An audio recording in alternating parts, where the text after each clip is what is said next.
खुदावंद आपके साथ हो। अंजिल मुकद्दस संत मार्कुस के मुताबिक। मार्कुस के अंजिल उसका पहला अध्याय 7 से 11 आयत तक। योहन अपने उपदेश में कहा करता था, जो मेरे बाद आने वाले हैं वह मुझसे अधिक शक्तिशाली हैं। मैं तो झुककर उनके जूते का फीता खोलने योग्य भी नहीं हूं। मैंने तुम लोगों को पानी से बपतिस्मा दिया है, वह तुम्हें पवित्र आत्मा से बपतिस्मा देंगे। उन दिनों यीशु गलीलिया के नाजरेत से आए। उन्होंने यरदन नदी में योहन से बपतिस्मा ग्रहण किया। वह पानी से निकल ही रहे थे कि उन्होंने स्वर्ग को खुलते और आत्मा को कपोत के रूप में अपने ऊपर आते देखा, और स्वर्ग से यह वाणी सुनाई दी, तू मेरा प्रिय पुत्र है, मैं तुझ पर अत्यंत प्रसन्न हूं। ये खुदा की पाक अंजील है।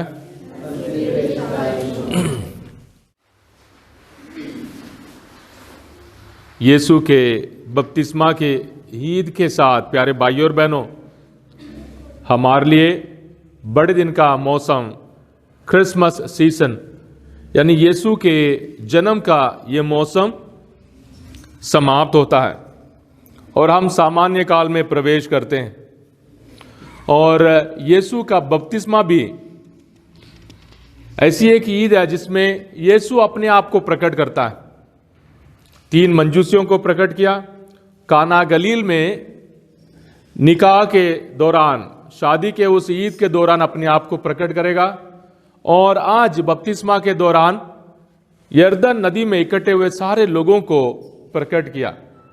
काफी लोगों ने यीशु को पहचाना नहीं होगा, यीशु को नहीं समझेंगे, पर योहन ने उन्हें पहचाना कि ये खुदा का बेटा है, ये यीशु है, बचाने वाला है। और यीशु का बपतिस्मा हम सबों के लिए हर एक सैक्रमेंट की शुरुआत है। खुदा में आने के लिए हम सबों के लिए एक दरवाज़ा है जिसके अंदर हम पैर रखकर अपनी जिम्मेदारियों को पूरा करने के लिए हम वायदा करते हैं। और जैसे हमने देखा, योहन बपतिस्मा दिया करता था। यीशु का आने से पहले ही योहन बपतिस्मा दिया करता था, पर वो पश्चाताप का था, तौबा का बपतिस्मा था। पानी में डुबकी लगाकर लोग अपने ऐलान करते थे, मैं दोबारा पाप नहीं करूंगा और मैं अपने पापों से मुंह मोड़कर खुदा के रास्ते पर चलूंगा, अच्छे काम करूंगा। वो तौबा वाला बपतिस्मा था। पर यीशु का बपतिस्मा, यीशु के नाम पर हम बपतिस्मा लेते हैं। योहन ने ये ऐसे बपतिस्मा नहीं दिया कि मैं तुम्हें बाप, बेटे और रूह कुदुस के नाम पर बपतिस्मा देता हूं। पर यीशु हर एक सैक्रमेंट के लिए, बपतिस्मा, पाकशाकत, इस्तकलाल, इतराफ, हर एक सैक्रमेंट के लिए यीशु ने हम सबों को फजल दिए। यीशु के नाम पर हम सबों को मुक्ति मिलती है। इसलिए बपतिस्मा जो हम हासिल करते हैं यीशु के नाम पर है। इसलिए वो आदि पाप को मिटाता है, हम सबों को खुदा की कलीसिया के मेंबर बनाता है, यीशु के शरीर का अंग बनाता है, और हम सबों को हमेशा की जिंदगी के लिए हम सबों को वारिस यानी हमेशा की जिंदगी के लिए हम सबों को हकदार बनाता है।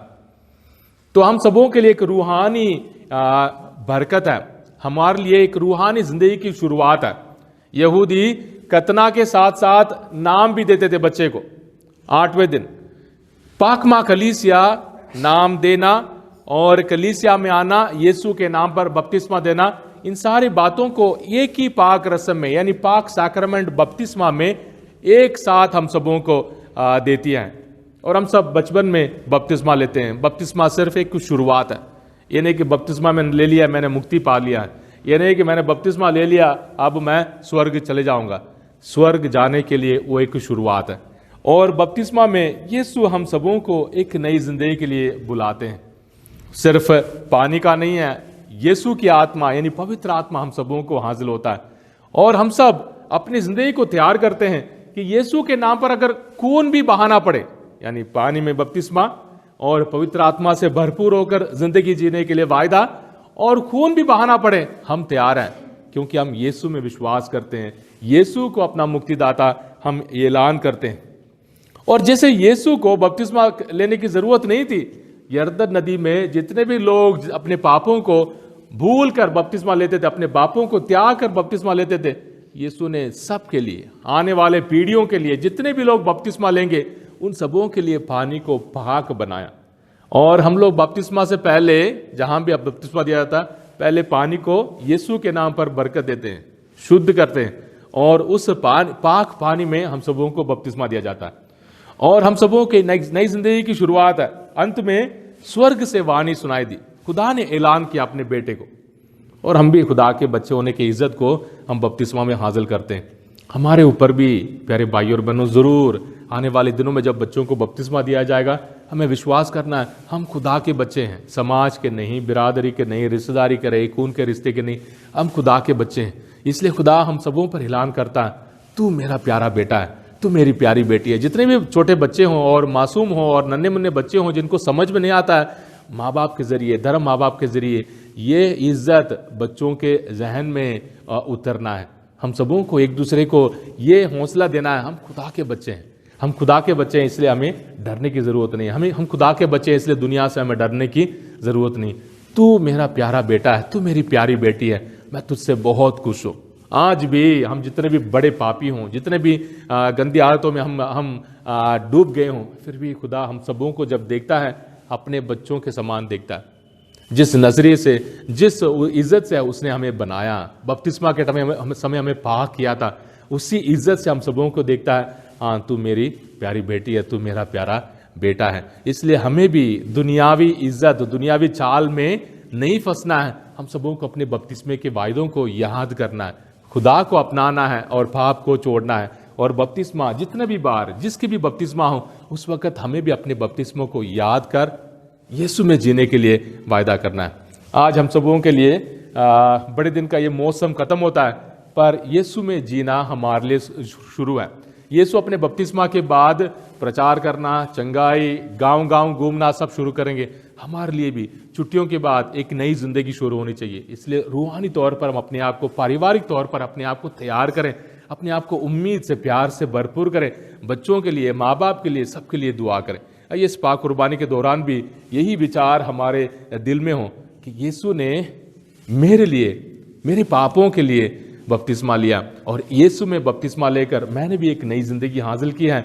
हर रोज जब भी मैं अपने बपतिस्मा को याद करता हूँ, याद करती हूँ, मैं यीशु में जीने के लिए ताकत और बरकत पाना चाहती हूँ। अपने परिवारों के लिए दुआ करें और खुदा में जीने के लिए ताकत और बरकत हासिल करें।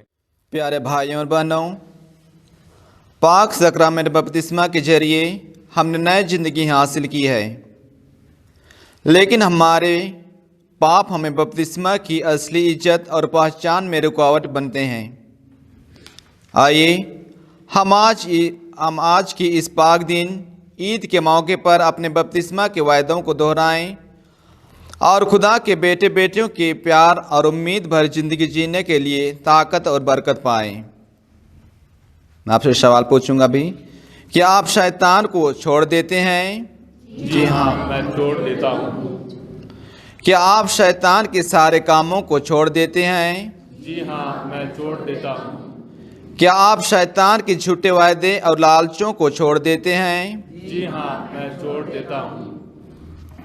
प्रोफेशन ऑफ फेथ, क्या आप आसमान और जमीन के मालिक कादिर मुतलक खुदा बाप पर ईमान रखते हैं? जी हाँ, मैं ईमान रखता हूँ। क्या आप यीशु मसीह पर, जो उसके इकलौता बेटा और हमारा खुदावंद है, जो कुंवारी मरियम से पैदा हुआ, सलीब पर चढ़ाया गया, मर गया, दफनाया गया, तीसरे दिन जी उठा और खुदा बाप के दाहिने हाथ बैठा है, ईमान रखते हैं? जी हाँ, मैं ईमान रखता हूँ। क्या आप रूह कुद्दुस पर, पाक खातिर कलीसिया, मुक़द्दसों की शिराकत, गुनाहों की माफ़ी, जिस्म के जी उठने और हमेशा की ज़िंदगी पर ईमान रखते हैं? जी हाँ, मैं ईमान रखता हूँ।